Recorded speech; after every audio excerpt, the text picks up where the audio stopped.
The stationery shop of Tehran chapter 20। खाने की मेज पर वाल्टर का रोया के बनाए पकवानों का स्वाद से लेना रोया की शनिवार की रातों में से एक अहम हिस्सा बन गया था।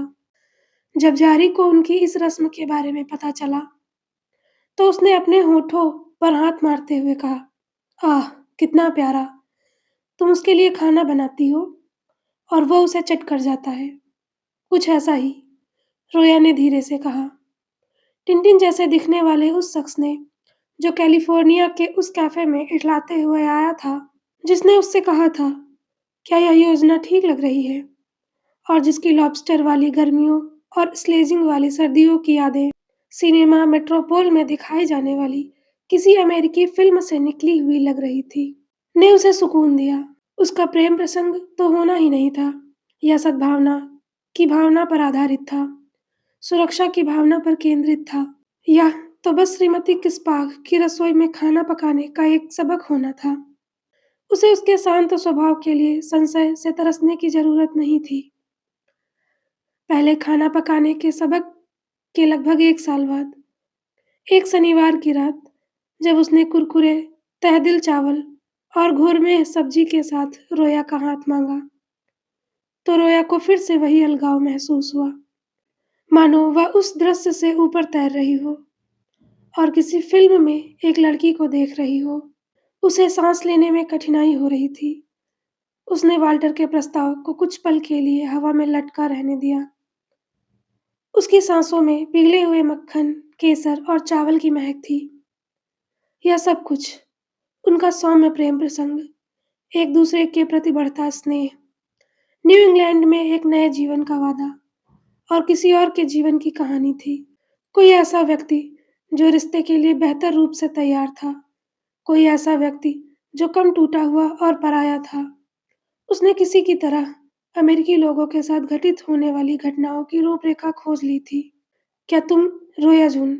उसने उसे फारसी में स्नेह का यह शब्द सिखाया था और उसने उस शाम भोजन कक्ष की मेज पर इसे बिल्कुल सही ढंग से कहा। मुझसे शादी करोगी? उसके गाल और कान जल रहे थे। वह सतर्क थी, बल्कि घबराई हुई थी। ये शब्द फिल्मों में बोले जाते हैं, ठीक वैसे ही जैसे उसे किसी दूसरी भाषा में जन्मों से पहले कहे गए थे। सोचो तो जरा रोया आर्चर, वाल्टर ने दोनों नाम धीरे धीरे सलीके से कहे, मानो उसने उसे एक के बाद एक बोलने का अभ्यास किया हो। हम वापस पूरब जा सकते हैं। मुझे बीयू में दाखिला मिल गया है। बीयू? Boston University. जब मैं लॉ कॉलेज जाऊंगा तब तुम किसी लैब में काम कर सकती हो। वहाँ बहुत सारे अस्पताल और विश्वविद्यालय हैं। तुम्हें मनचाही नौकरी मिल सकती है। मैं तुम्हारे साथ अपनी बाकी जिंदगी बिताना चाहता हूँ। अगर तुम्हें समय चाहिए, देखो, शायद मैं कुछ ज्यादा ही सोच रहा हूँ। हाँ। यह पलक झपकते ही हो गया। बाद में उस दृश्य को अपने मन में दोहराती रही। उसने उसे शादी का प्रस्ताव रखा था और उसने हाँ कह दी थी, और यह सोचकर हैरानी होती थी कि उसने बहमन को उसकी माँ के द्वारा उसके लिए तय की गई जिंदगी में इतनी जल्दी कदम रखने के लिए दोषी ठहराया था। शायद वे दोनों ही अपने माथे पर अदृश्य रूप से अंकित भाग्य का अनुसरण कर रहे थे। वाल्टर की सांसें उसकी गर्दन पर गर्म थी। जब उसने हाँ कहा तो वह घबराया हुआ और उसका चेहरा लाल हो गया और लड़खड़ा गया। पर जब वह गले लगने के लिए मुड़ा तो कमरे में बेसुध बैठी रही। वह लगभग उसी रात चला गया। श्रीमती पिस्बाग अभी अपनी बेटी और पोतों पोतियों से मिलकर नहीं लौटी थी। कितना सुंदर चांद है, जारी ने घर लौटते ही कहा। वह बैठक में दाखिल हुई। जैक के साथ अपनी मुलाकात की खुशी से आवाज थोड़ी चंचल थी। रोया हमेशा जारी के आसपास जैक की यादों से भरी एक अलग ही आभा महसूस कर लेती थी। आज रात जैक की आवाज सुननी चाहिए थी बहन। खिड़की से आती चांद की हल्की सी किरण में जारी की लिपस्टिक लाल रंग में चमक उठी। अंधेरे में यहाँ बैठी क्यों हो? उफ, इस घर में कितनी अच्छी खुशबू आ रही है। क्या तुमने अपनी गोरमे सब्जी बनाई है? सिर हिलाया, लेकिन उसे यह यकीन नहीं था कि उसकी बहन उसे देख पा रही है या नहीं। ये हील्स मुझे बहुत तकलीफ दे रही हैं। उसने जारी को एक जूता और फिर दूसरा जूता उतारते हुए सुना।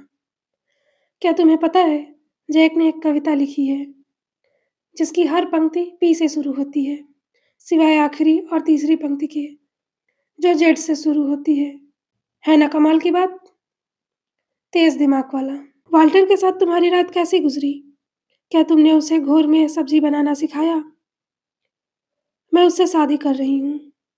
खुद को संभालते और उस भारी भरकम वादे के चलते चक्कर में खो जाने से बचने के लिए रोया ने प्याज की गंध से भरे अपने हाथों को अपनी गोद में थाम लिया।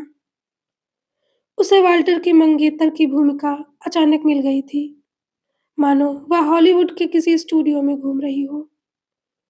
उसे मुख्य अभिनेत्री समझ लिया गया हो और फिर उसे किसी और के लिखे हुए डायलॉग बोलने को कह दिया गया हो। क्या? जारी वहीं खड़ी रह गई। आपने सही सुना।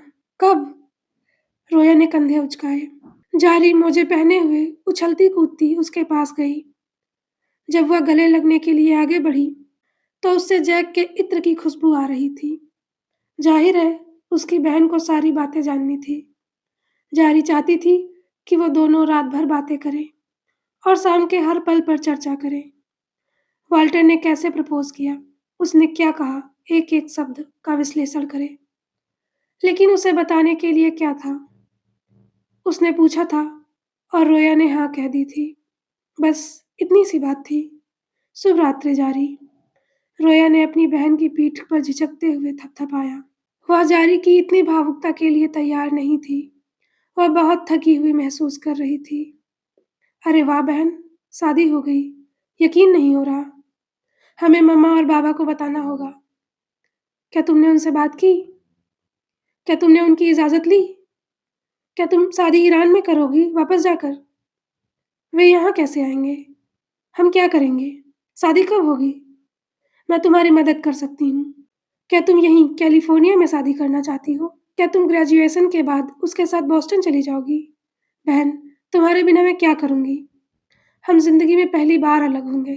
तुम्हें पता है ना कि मैं यहीं रहूँगी?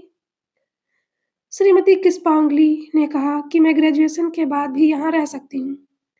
मतलब मुझे नहीं पता जैक का क्या होगा। वह कविता लिखना चाहता है। वह कहता है कि सैन फ्रांसिस्को बहुत महंगा है। बहन, तुम्हें एक ड्रेस चाहिए होगी। तुम्हें बाबा से बात करनी होगी। अरे वाह वाल्टर, अमेरिकी। तुम्हें अपने सारे कामों की एक लिस्ट बना लेनी चाहिए। तुम्हें लिस्ट बनानी ही होगी। मैं तुम्हारे लिए लिख दूंगी। यावश यावस, धीरे धीरे रोया ने कहा। उसका सिर चकरा रहा था। जारी बहुत ज्यादा बोलती थी। सब कुछ बहुत तेजी से हो रहा था। वाल्टर की सांसों से केसर और मक्खन की महक आ रही थी। उस रात तहदिक चावल सुनहरे और कुरकुरे बने थे। एकदम सही था। वह हैरान थी। उसे चिंता थी कि श्रीमती किस्यापा के पुराने बर्तन में यह जल जाएगा और अटक जाएगा, लेकिन यह आसानी से निकल गया। उसने पोशाक के बारे में नहीं सोचा था, न ही अपने कामों की सूची के बारे में। वह श्रीमती किस्पा की कुर्सी के पीछे सिर रखकर रोना चाहती थी। वह थकी हुई थी। जारी सगाई की पार्टी के बारे में कुछ कह रही थी कि क्या वह पार्टी करेगी, और अगर करेगी तो शायद वे रसायन विज्ञान की कक्षा के दोस्तों को आमंत्रित कर सकते हैं, और इसी तरह की बातें। रोया को सगाई की पार्टी की जरूरत नहीं थी। खिड़की से चांदनी एक पतली पट्टी में पड़ रही थी। कमरे के बाकी हिस्से में अंधेरा था। रोया ने कहा, बहन बहुत देर हो गई है, सो जाओ। हम इसका हल निकाल लेंगे। जारी ने फूलों, फोन कॉल, पेटीकोट और जैक के बारे में कुछ और बातें कही। फिर वह उठी, अंधेरे में दरवाजे तक गई और जमीन पर पहले से एक जूता और फिर दूसरा जूता ढूंढने लगी। बाहर निकलते समय उसके जूते उसकी उंगलियों में लटक रहे थे। कमरे से निकलने से पहले उसने फुसफुसाते हुए चिल्लाकर कहा, जानती हो इसका मतलब क्या है? अब उस लड़के से हमारा हमेशा के लिए नाता टूट गया है। जारी के जाने के बाद लिविंग रूम के फर्श पर परछाइयां लेंस की तरह कांप रही थी। रोया के दिमाग से कामों की सूची निकल ही नहीं रही थी। न्यू इंग्लैंड के लिए उसे कितने बक्से पैक करने होंगे? एक भारी कोट तो खरीदना ही पड़ेगा। उसे अपने माता पिता को फोन करके बताना होगा कि शादी तय हो गई है। बाबा वाल्टर से मिलना चाहेंगे। उन्हें पहली मंजूरी देनी थी, लेकिन उन्होंने सब कुछ गलत तरीके से किया था। उसने अपने माता-पिता की सहमति से पहले ही हाँ कह दी थी। लेकिन इस देश में सब कुछ उल्टा-पुल्टा था और बाबा और मम्मा इतनी दूर थे। उनके पास क्या चारा था? शायद सगाई की खबर सुनकर उन्हें राहत मिले।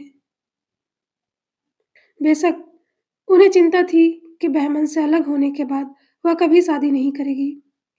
उसे उतना टूटा हुआ नहीं माना जा सकता था, जितना कि अगर वह तलाकशुदा होती। भगवान न करे।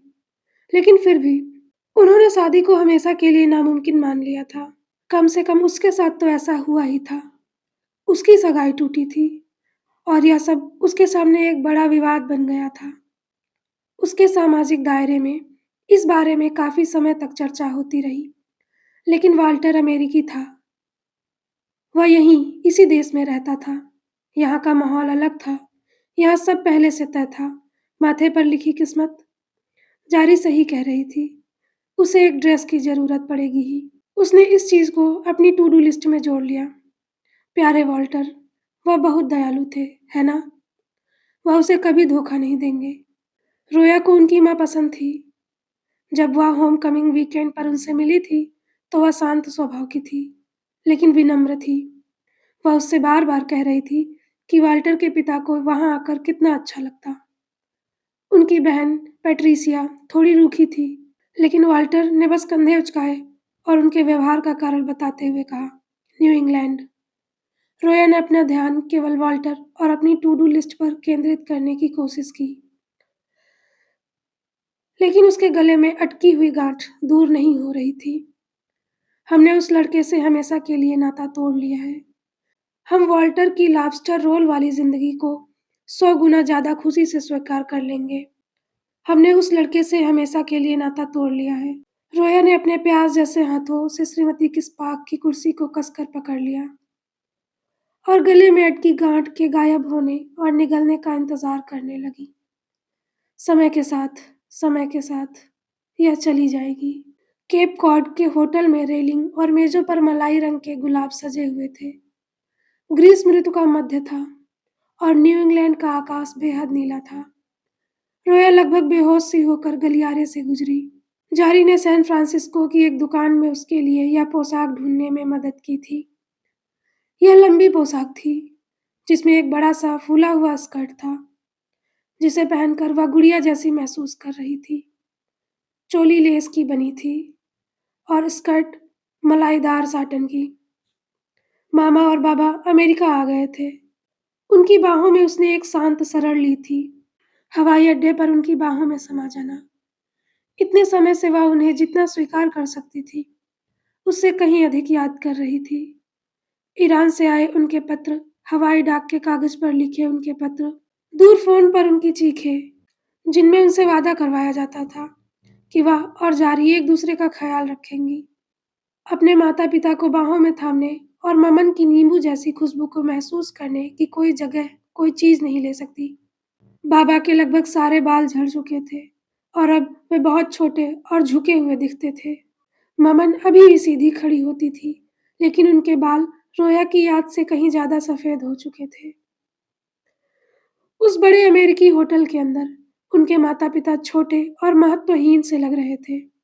वाल्टर की माँ को देखकर सिर हिलाते और मुस्कुराते, वाल्टर के लंबे विशालकाय, सुनहरे बालों वाले रिश्तेदारों से हाथ मिलाते। थोड़े खोए हुए से लगते और उन्हें लगातार अनुवाद और स्पष्टीकरण की ज़रूरत पड़ती। मुस्कुराओ बहन मुस्कुराओ। जारी हल्के गुलाबी रंग के ऑर्किडी ड्रेस में, जो कमर से कसी हुई थी और उसकी आकर्षक आकृति को उभार रही थी, बॉलरूम में इतराती हुई घूम रही थी। उसने कमरबंद कसे और मेजपोश सीधे किए। वह वाल्ट्ज करते हुए हर व्यंजन का निरीक्षण कर रही थी।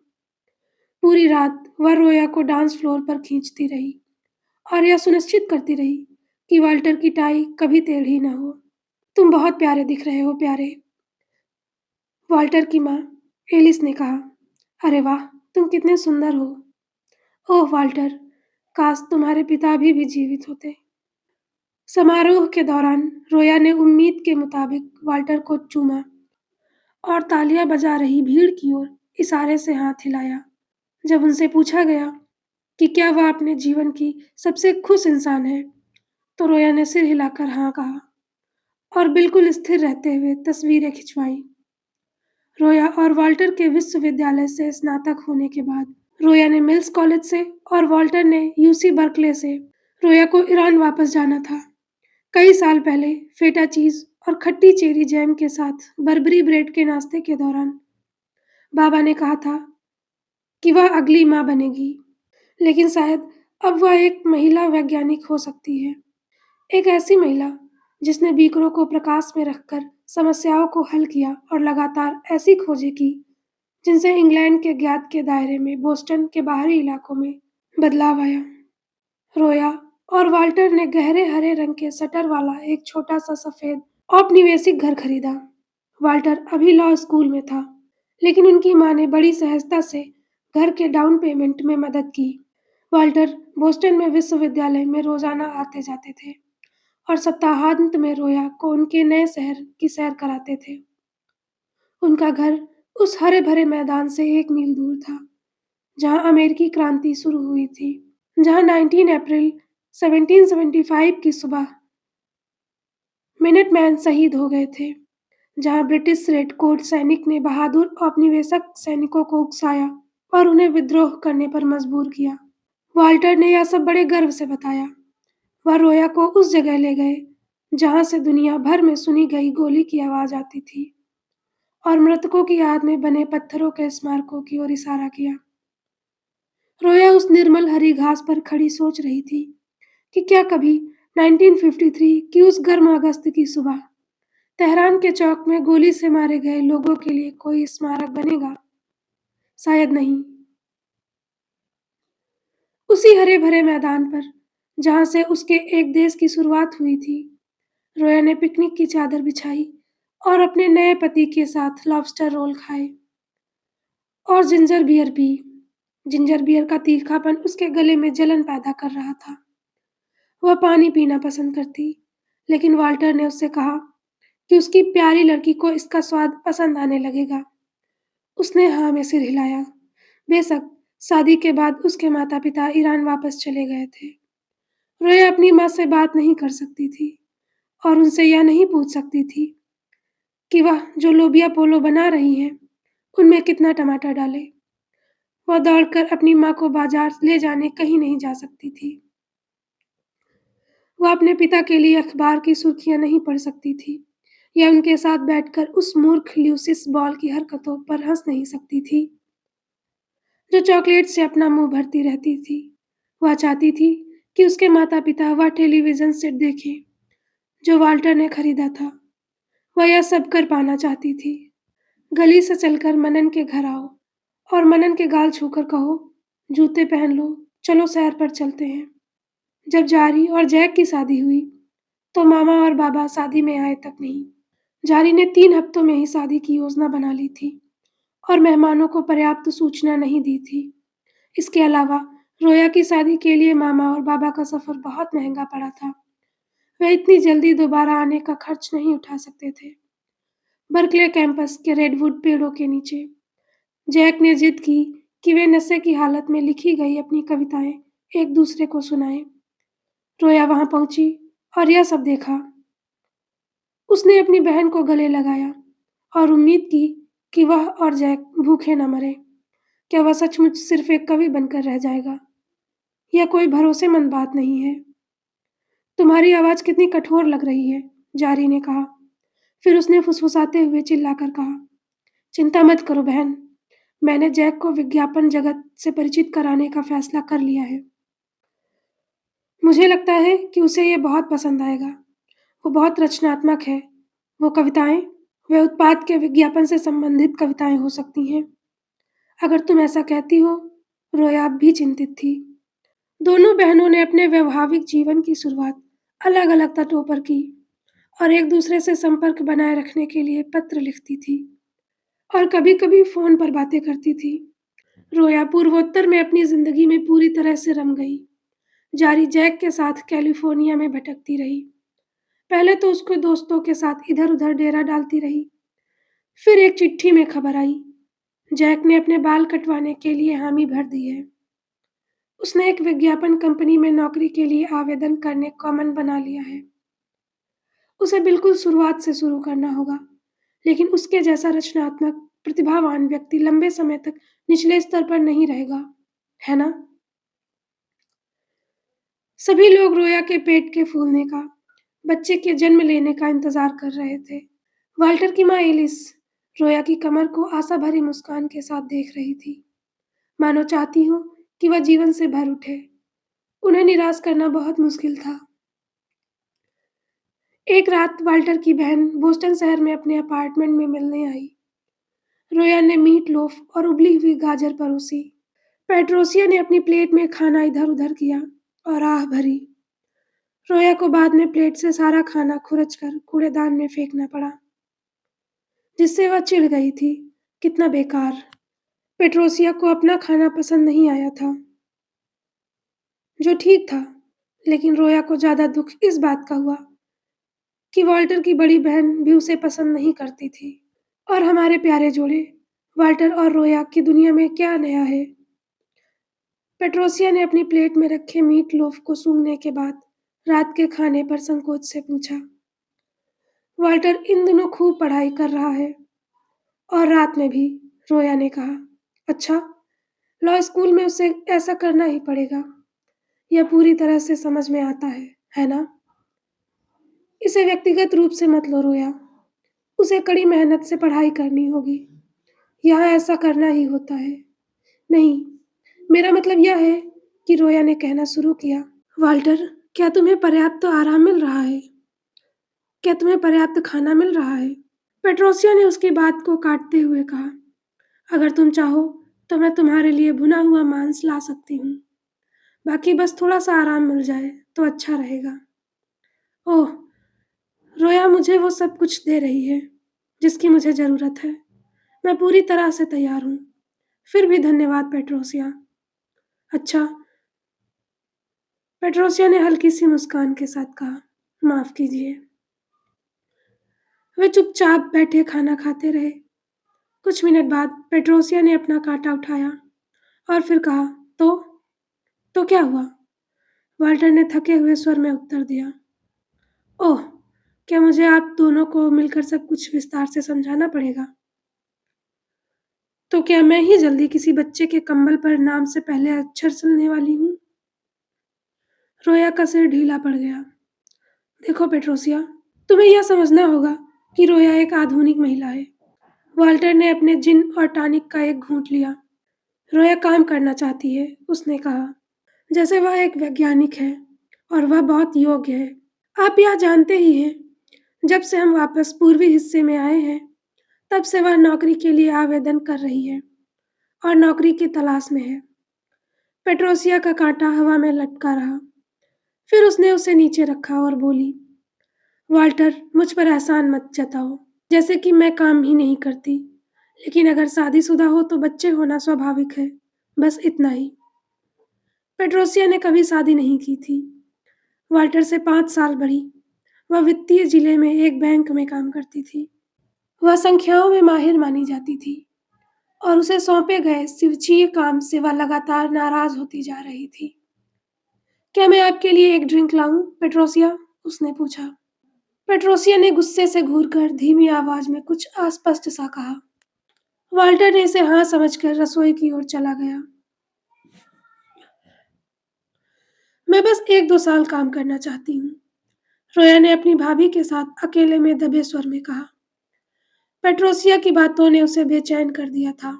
शादी, पति, उपनगर में घर, ये सब चीजें आसानी से हो सकती थी और पहले से ही हो चुकी थी। लेकिन बच्चे उसे डराते थे। वह माँ बनने के लिए तैयार नहीं थी। पेट्रोसिया ने मीट लोफ का एक टुकड़ा खाया, चबाया और निगल लिया। उसने नैपकिन से अपने मुंह के कोनों को हल्के से पोंछा। सिर्फ अमेरिका में होने से सब कुछ अपने आप ठीक नहीं हो जाएगा। ऐसा नहीं होता। ओह, मुझे पता है, रोया ने कहा। बिल्कुल पता है। वह अतिरंजित अमेरिकी लहजे में यह कहने से खुद को रोक नहीं पाई। पेट्रोसिया कुछ सेकंड तक उसे बस देखती रही। फिर उसने धीरे से कहा, बेचारा वॉल्टर। पेट्रोसिया हमेशा से यह स्पष्ट करती आई थी कि उसके छोटे भाई का अपने सामाजिक दायरे में मौजूद कई प्रतिष्ठित श्वेत अमेरिकी महिलाओं के बजाय एक फारसी दुल्हन को चुनना ही काफी बुरा था। अब इस छोटी ईरानी लड़की का बिना किसी अच्छे कारण के काम करने की जिद करना उसे अब सचमुच झकझोर रहा था। अब यह ऐसी चीज नहीं है जिसे आप नियंत्रित कर सकते हैं, है ना? पेट्रोसिया ने कहा, और वाल्टर के बारे में भी सोचना है। पैट, ये लो। वाल्टर वापस आया और अपनी बहन को एक ताजा मार्टिन पकड़ा दी। रोया का चेहरा देखकर उसकी खुशी गायब हो गई। क्या मुझसे कुछ छूट गया? कुछ नहीं प्यारे वाल्टर। पेट्रोसिया ने ड्रिंक ले ली। कुछ लोग बस यही सोचते हैं कि वे अपनी किस्मत के मालिक हैं। बस इतना ही। इतने भोले और मूर्ख कि उन्हें सच्चाई का पता ही नहीं। कुछ हफ्ते बाद वाल्टरला स्कूल से घर आया और जब रोया चूल्हे पर खाना बना रही थी तो उसने उसे चूमा।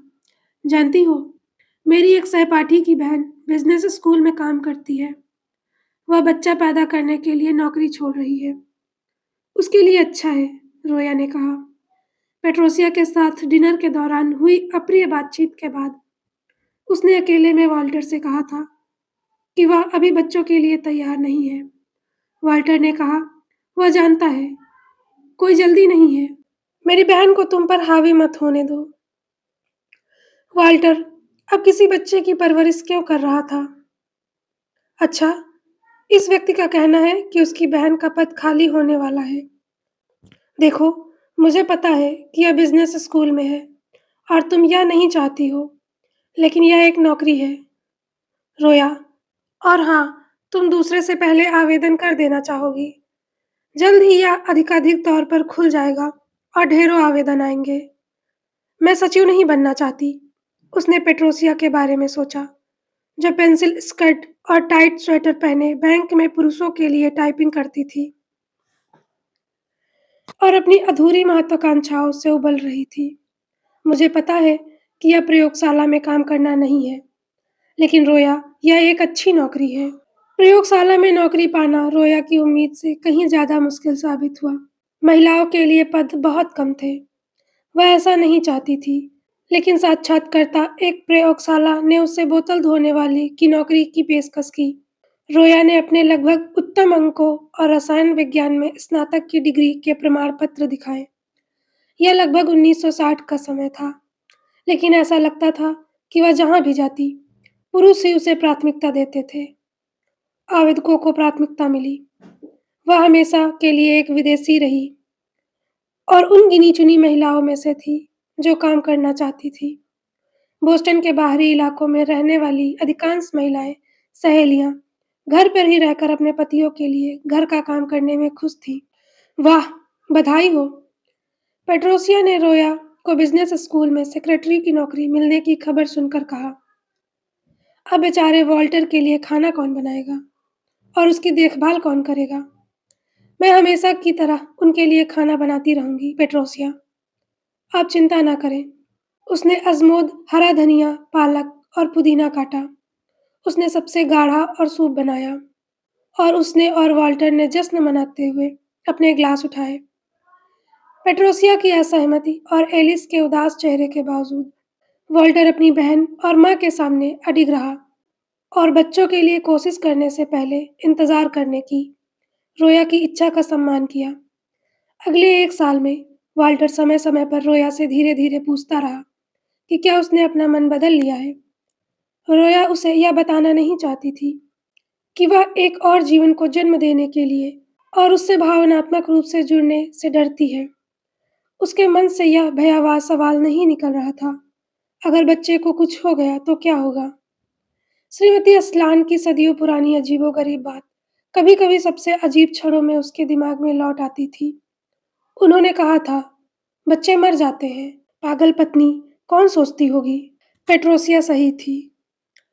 कई सालों तक उसे लगता रहा कि उसके जीवन का सबसे बड़ा नुकसान उसका पहला प्यार होगा या फिर वो स्टेशनरी वाला जिसकी मौत उसके पैरों के पास हुई थी। उसे जरा भी अंदाजा नहीं था कि उसके भविष्य में एक और बड़ा नुकसान उसका इंतज़ार कर रहा है। एक ऐसा नुकसान जिसके सामने 1953 की गर्मियों का घिनौनापन सा लगेगा। Thank you.